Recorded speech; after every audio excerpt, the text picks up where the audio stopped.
For the longest time, I've been a promoter of not using layers in my keyboard or use the minimum amount of layers possible. So that's why I got a Glove 80 keyboard. So having access to as many keys as possible will solve many of your problems, right? Right? For starters, what is a layer? When you type the Shift key on your keyboard, it activates a layer, which allows you to type another set of characters, uppercase and symbols. So for example, on the normal layer, when you type the backslash is the symbol, but if you leave shift pressed, it becomes a different character, the pipe symbol. Or if we want to have a different example, if we type the dot, that's in the normal layer, but if we activate or if we press shift, it becomes a different symbol, becomes the symbol. Same with all the other characters on the base layer. Like this forward slash becomes the question mark, right? So that gives you an idea on how layers work. So that's all you need to know to understand layers. It's the same concept, but instead of using shift, we can use any other key on the keyboard to activate any layer that we want. So to give you a better example, let me switch to my dot files and I'm going to show you my symbols layer, which is shown here. The way that I activate this layer in my specific case is with the key that you see here on my left hand, backspace. So instead of holding shift or uppercase and symbols, I activate my symbol layer with this. Just leave it pressed and I have access to all my symbols on these different keys where you see a symbol at the moment. So taking a closer look at this layer, here I have the numbers 1, 2, 3, 4, 5, 6, 7, 8, 9, 0. And here the symbols that accompany those numbers one row above. Shift 1, Shift 2, Shift 3, Shift 4, and so on. I have other symbols here listed as well, and on the outer row too. This gives you a basic idea. We're going to cover it in depth in a little while. I spent using my Glove 80 keyboard, which is the one that you see on the screen right now, without layers like a year. Why? Because I didn't want my Glove 80 keyboard and my built-in MacBook keyboard to be different. I wanted them to be exactly the same. So I mirrored my built-in keyboard config in my Glove 80 with a few misalignments, or let's better call them mistakes on my part. Enter was here on my built-in keyboard, but on my Glove 80 keyboard, it was here. So I used the pinky on this built-in keyboard, and I used the thumb on the Glove 80 keyboard to press enter. So yeah, I know, not ideal, but I rolled that way for a long time until I met Kanata, which allows me to remap my MacBook built-in keyboard. So now, enter is on my right thumb in both the built-in keyboard and the Glove 80. What do I mean by this? So enter is positioned here in my built-in keyboard, but it's also here on my Glove 80. Backspace, same thing. It's positioned here and also positioned here in my Glove 80. So as you can see, I reach the key with the same fingers, right? So this, enter, backspace, same thing when I'm here. So this is enter and this is backspace with my thumbs, right? So nothing changes there. The experience remains the same in both keyboards. And why is this important? Because you don't have to be translating keyboard configurations. You don't have to be remembering, okay, so on my built-in keyboard, enter is on that side, but on my split keyboard, enter is in a different side. No, I have the exact same configuration in both keyboards and I don't have to think about it at all. I have a proposal. Do you want to promote yourself in my channel? I'm not talking about a company like Notion, Brilliance, and all those other ones that we're used to seeing. I'm talking about you as a person. Do you have a project, course, YouTube channel, or product and trying to reach an audience? I'm going to leave a link in the video description with all the details, including the pricing and how this will work. But probably a 15-second personalized ad inserted into my videos. Just keep in mind that the audience you're targeting is like you, open source loving, which means broke and cheap. So you'll have to be creative and find a way to get them. Keyboards seem effective? Well, not even that because they build them themselves.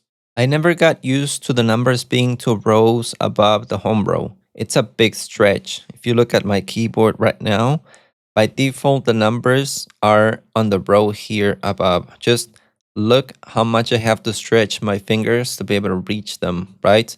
They are usually sitting here on the home row, but if I want to type a number, look at this. I have to stretch, I have to move my arm, pretty much everything to be able to reach there.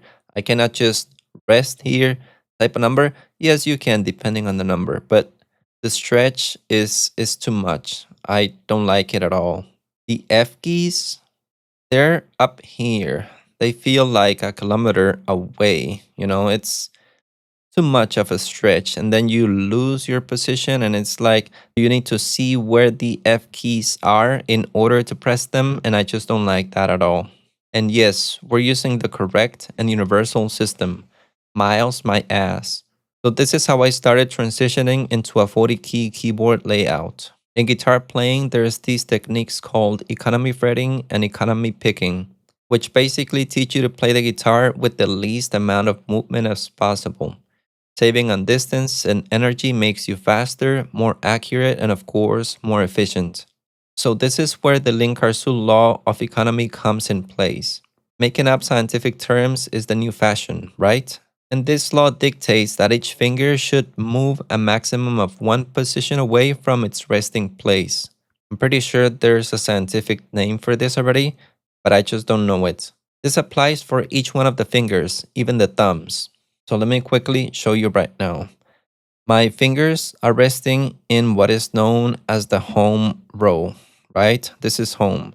So I can move them only one position away, each one of them, right? So this one can go up here, can go down here, can go to the left, can go in a diagonal as well. We're going to call that one position, and they can go here as well. Same with the second finger, can go up and down. That's the only place it can go. This one can go here, and the pinky one can go here, here, and same, right? To the sides as well. Just one position away. Same exact thing happens with the thumbs, right? So the thumb is here, it could go here, but it could also go here, right? One position away, or depending on where you keep the thumb resting. I usually keep them here, I think, so I just move them one position, right? But if you keep them resting here, you could move them to these other positions. I don't use these keys here on the edge, and I'm going to explain why in a little while. A big factor to consider here is also your pinky finger. Notice that it also moves to the row on the side, which a lot of people don't like, as it's the weakest finger. Notice that it's resting here. I can move it here, here, or down here to shift, right? So it doesn't move a lot, but it can move if you want to, especially for shift. That's the most used key. But if you have ever played the guitar, you know this is absurd, as your pinky finger is used as much as any other finger out there. But if you have the Princess Diana hands, it is understandable why you don't want to use the outer row. Using this outer row allows me to place each one of my numbers and symbols in a single layer. I don't have to be pressing chords or keeping symbols in different layers. No, they're all accessible from a single place. So let me switch back to my symbol layer. You're going to be able to see that right now. Okay, so here is the symbol layer. Notice that all of the symbols are here. 1, 2, 3, 4, 5. This is the left hand. And here we have the right hand, right? 1, 2, 3, 4, 5. Let me switch to another repo, which is going to make this a little bit more understandable. So here is my Club 80 configuration. Maybe you can see it better here. This is the left hand, right? Here's the numbers. 1, 2, 3, 4, 5 on the left hand. But you can also see the right hand here, right? 6, 7, 8, 9, 0. And the outer row is used for minus, tilde, and equal sign. On the other hand, I have the shift version of these three symbols, right? So if I come here, here I have left shift, with the dash, left shift with the tilde, and with the equal. I also keep other symbols in this layer, the most used ones like this. My square brackets, my curly braces are here as well.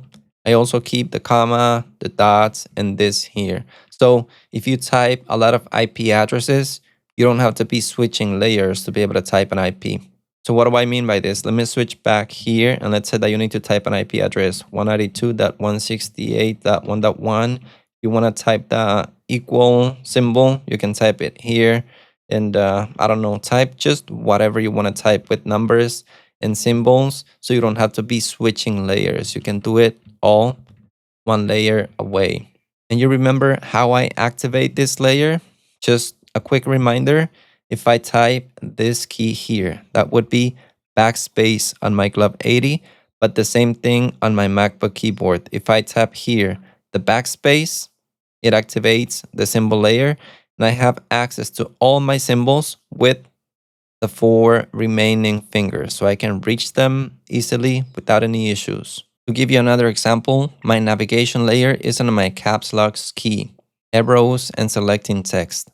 I even have layers in other keys. For example, my S key, which I use to zoom, volume up and down, brightness up and down, change tabs in the browser, etc. I go over all of this in different videos. I'm going to leave a link to those playlists in the video description so you can go and understand how everything works and how to set it up and all that stuff. If I talk about it here, there's a video that explains how to do it already. So just go and search in my channel. But the Corne keyboards have 42 keys. There must be a scientific reason behind that, right? Probably there is, but I use what is known as the rule of the limiting factor. On my built-in laptop keyboard, as you can see on the screen, I can only use the spacebar. This is where my fingers are usually resting on the spacebar. And I can also use one more thumb on the side, right? So they're resting here, and I can move to the thumbs on the side, one of them. Now, this is due to the extremely bad design of laptop spacebar. It would be a completely different story if the spacebar on the built-in keyboard would be the size of a regular key. That way you could have space and one more key on the right hand and space and one more key on the left hand. So I'm gonna chop it up like regular sized keys. Let's say that we do this here. And to give you an example, you could rest your thumb here and you could rest it here as well. So you could move your thumb and access this modifier and this one, and then also this one. So you would unlock your thumb and you would have access to more keys. But since that is not the case, we are stuck with this horrible, hideous, old, and useless design. Trying to reach the other keys with your thumb is a nightmare. If you try to reach the option key here or the option key here as well. I did it for a while, but it's not nice. And let's not even talk about control. I always used my pinky to reach this, I think. Yeah, I think I also used my pinky for this. So that breaks our rule because our pinky is resting here. We can move here, here, or here. We cannot reach here because we're moving more than one space. But there's a technique that a good friend in Discord suggested. Why so serious? To avoid this design inefficiency, you can move your home row one row above on the laptop keyboard. So instead of the home row being on HJKL, you could have it on YUIO. What do I mean by this? Let me draw it on the screen right now. So we usually rest our fingers on this row, right? That's why we have the homing keys here, F and J. But if we move that one layer up, we could move that here. So for example, your thumbs could be resting on the letter N, right? Would be resting here and on the letter C as well in both of these keys. So with the right thumb, you could use this and you could use this as well, B and M. And on the left hand, you could use V and X. That would unlock more keys for your thumb. This layer above would be the same. So you would be one position away here, one here, one on the left, and one on the right. So everything would work the exact same way. And Kanata would allow you to do this. That's no problem at all. You could do this with your built-in keyboard. The only problem that I see is that it would be really confusing, right? To look at the keys and they are not what they say they are. I would rather have blank keys than having the incorrect information there. The idea is good in theory, but I don't feel like trying it. I would rather keyboard manufacturers instead to take their heads out of their asses and design better built in keyboards for power users. Probably this is something that a company like Framework could achieve because Apple, nah, this is not gonna happen at all. Normies would die if they would see an advanced keyboard the way that I'm explaining it right now. Now, I got used to the layout that I'm using right now, one position away only, and then I tried going back to the number row and using my thumb keys on the glove 80, breaking this rule of one position maximum, right? And it feels like switching your guitar for another one with a really high action. What's the action? It's just the distance between the frets and the strings. In other words, it doesn't feel effective, it feels tiring, and that you're putting much work. Now, I ordered this beauty, the Corne Mint prototype, but the orders are closed at the moment. It's just a Corne keyboard, but it's flat. We're gonna see the size right now in comparison. Look at this thing, looks beautiful, right? Compared to a regular sized Corne, it's way smaller. And if you notice, the Corne has 3 keys on the thumb, which is ideal, which is awesome. But that's where the other law comes in. What do we call it? I don't even remember. But since on my MacBook keyboard, I can only use 2 keys with my thumbs, backspace, and one more other key, this breaks and I have to use the minimum amount possible, right? So I'm going to be using 2 keys only on the thumb for the Corne due to the bad macOS design. I know it's not the Corne's fault, it's regular keyboard's design fault. I also ordered another beauty just a few days ago. This bad boy. Oh man, look at this. It has like a pointing device there. It's a CMK firmware device, and I'm not sure when I'm going to get it. It says mid December. It's on pre sale right now, and I'm going to compare it to the Club 80 and to the Corne Mint prototype. I'm not sure when I'm getting this Corne device because it seems that they are still designing it. I paid for it, I don't know, in August or something, and I'm still waiting. Hopefully, I do get this one by mid December. I'm going to compare and review them in my channel and let you know what I think about these 2 keyboards and compare them to the Glove 80. Is concavity a good thing? Is a lot of thumb keys a good thing? I guess you'll have to subscribe to find out. Do I recommend less than 40 keys? No, I don't. Stuff like the Ferris sweep or even smaller? No. I don't like to be playing around with multiple layers for symbols and playing tricks just to be able to type an uppercase letter. You 100% need the outer pinky layer to keep things more sane and to respect the rule of each finger moving one position away. What do you gain by removing the outer row anyway? Like 1 centimeter here and one here, you gain 2 centimeters? Nah. For the complexity that you need to add to accommodate the missing keys, no. In my opinion, 40 keys is the minimum that you need. Above 40, we are also violating the 1 key away for each finger, so that becomes a hassle too. Number row shouldn't exist. F keys shouldn't exist.